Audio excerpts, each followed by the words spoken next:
छोटी सी स्टोरी है, प्लीज पूरी सुनना, अच्छी लगे शेयर जरूर करना।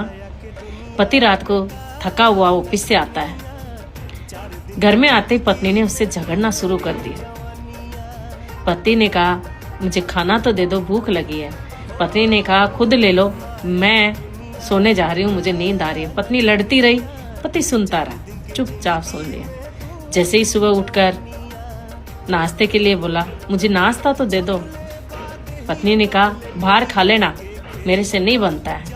और पति भूखा प्यासा कुछ बिना टिफिन लिए ही ऑफिस के लिए निकल गया।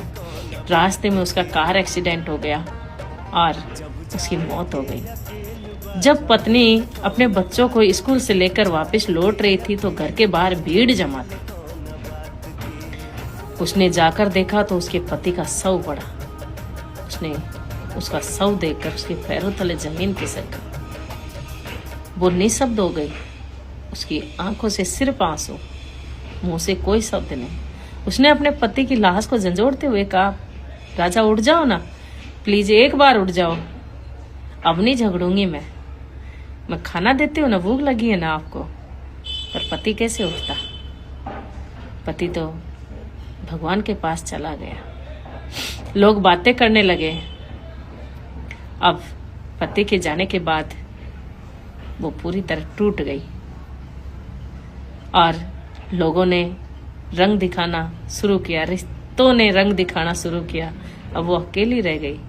लोगों की गंदी नजरें पड़ने लगी उस पर।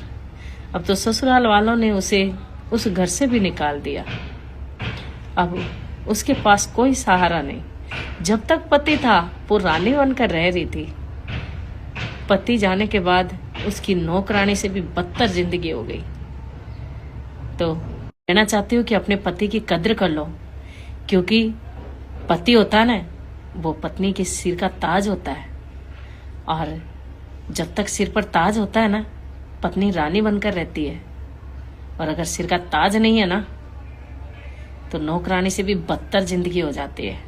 जैसा भी है, अपने पति से मत लड़ो, मत झगड़ो, अपने पति से प्यार करो, वही है तुम्हारी जिंदगी। अगर स्टोरी अच्छी लगी हो तो शेयर जरूर कर देना।